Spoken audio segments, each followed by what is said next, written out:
Today we're going to talk about masturbation. Now, we're not saying that all masturbation is wrong, because that's just not true. But in the context of what we work with, which is pornography addiction, sexual addiction, infidelity, intimacy avoidance, and sexless marriage, it can be a problem. As Matt mentioned, it's really important as you watch this video to not think that we're talking about all masturbation, but remember that we're talking about it in the context of sexual addiction or sexless marriage or intimacy avoidance. With the clients that we work with in these areas, we get a lot of questions about masturbation.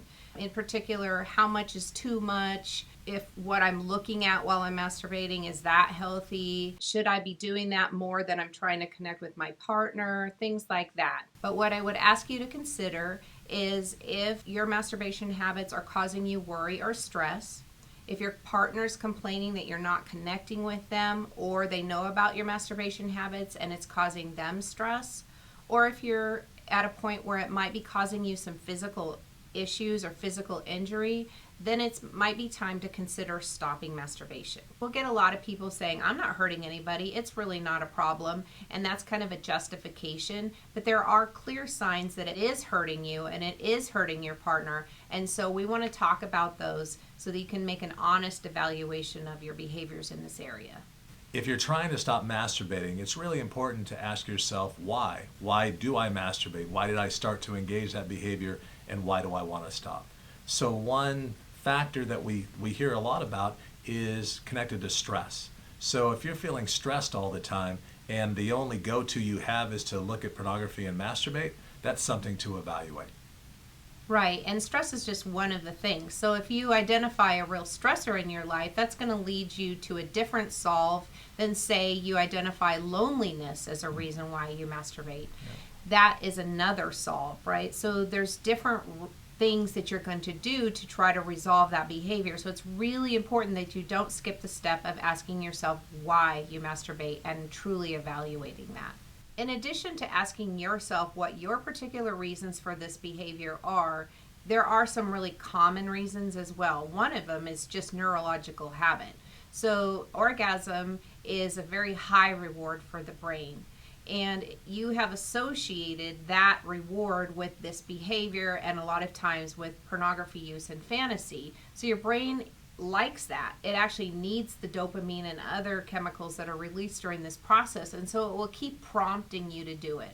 So that's one reason why chronic masturbation can become a problem. And another one can be intimacy avoidance. So maybe you have a really hard time in a relationship with other people, and it's just easier for you to use a route of fantasy, pornography, and masturbation to have the release instead of engaging a real person. That can be another driver of chronic masturbation.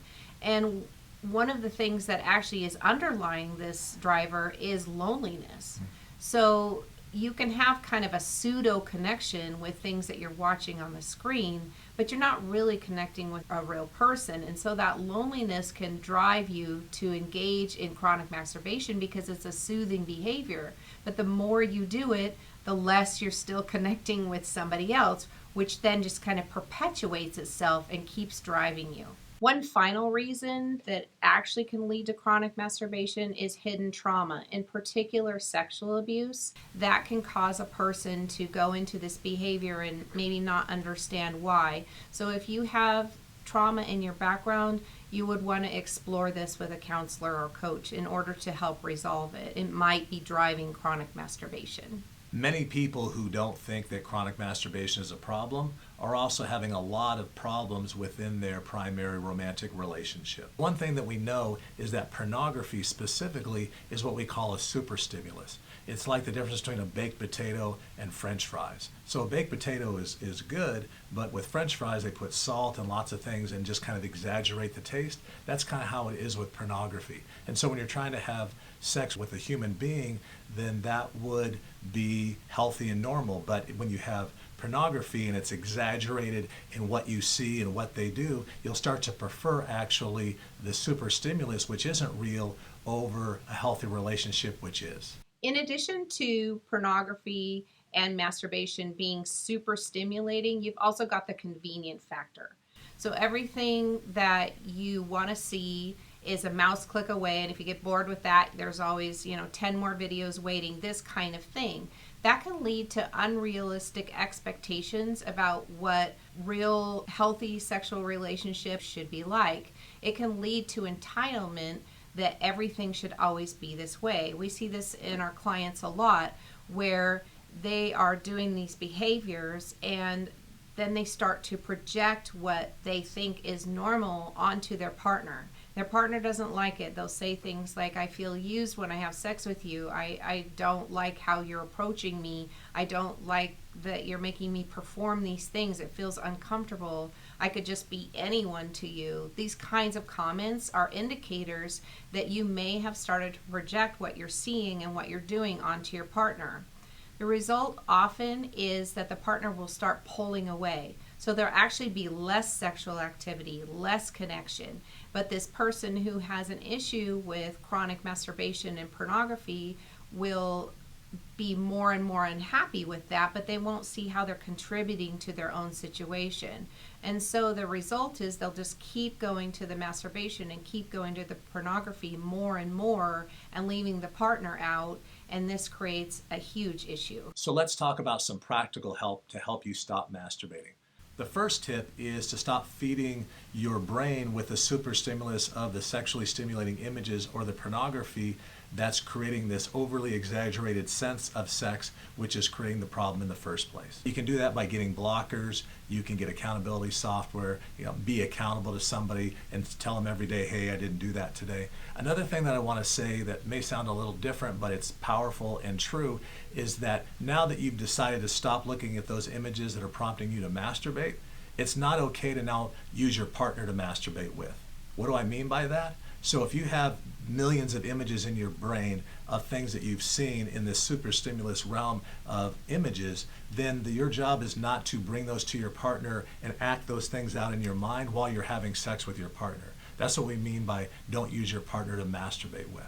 Some more helpful tips include getting professional help. There are a lot of people like us who can talk to you, help you identify reasons why you're engaged in this chronic behavior, and help you to stop. So getting professional help a lot of times is a key element of stopping masturbation. Another element of stopping would be to break secrets. In particular, secrets that drive shame, because shame is a driver of addiction.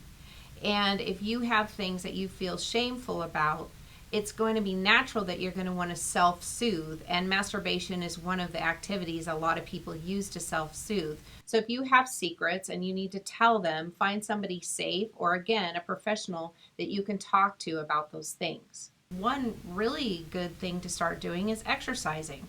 Exercise releases a lot of the same chemicals that orgasm does. In addition, it helps you manage your stress and anger better. And so this can lead to a reduced need to engage in these behaviors.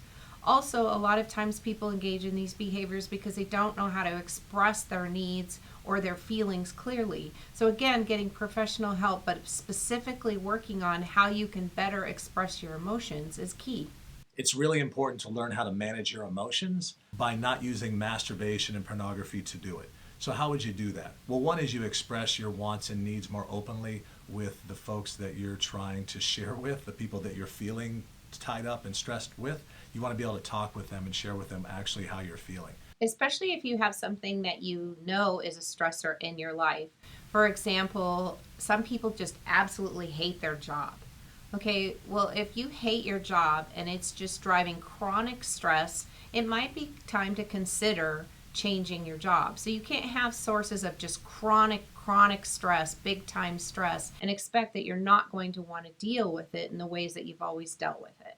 Breaking secrets is another practical tool, and it's critical. If you slip, if you struggle, if you have a relapse, you want to tell somebody. So if you looked at a sexually stimulating image, if you masturbated today, but you said you weren't going to, within 24 hours, something we call the 24-hour tell policy, you would have an accountability partner that you would tell them within 24 hours so you break the shame and you can get back on track. Also, using the rubber band is a really key tool. So if you use a rubber band, the reason why we do it is if you're tempted by those sexually stimulating images, if you feel the pull to masturbate, instead of acting out on those, what we'd have you do is snap the rubber band. So instead of taking what's always been, I have a thought, I fulfill that need, and it's just all pleasure and buzz, if you take the rubber band and you intervene and you create a little bit of pain and say, hey, that's not really the healthiest thing I should do, I need to kind of snap out of it and feel a little bit of pain, that rubber band can help you to get back on track.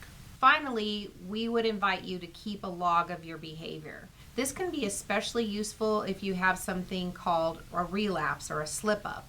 You said you weren't going to use pornography or you weren't going to masturbate and you did it anyway. It's really important within a short period of time to really start thinking through what kind of things were going on in your life prior to you slipping up. A lot of people think that I acted out, I masturbated, I looked at pornography, and it just happened. I don't know why it just happened, but that's actually not the case. What research has shown is that there's usually a lot of stressors building up in the hours and days and even weeks prior to acting out. And so keeping a log will help you identify things that are in your life that are causing you to act out. Thanks for watching. If you like what you saw, go ahead and hit the subscribe button below. Or head over to becomingwellinstitute.com to learn more about trauma, addiction, intimacy avoidance, and other related topics, take a free assessment, or set up a consult with one of our trained professionals. Let us help you keep your journey towards becoming well going.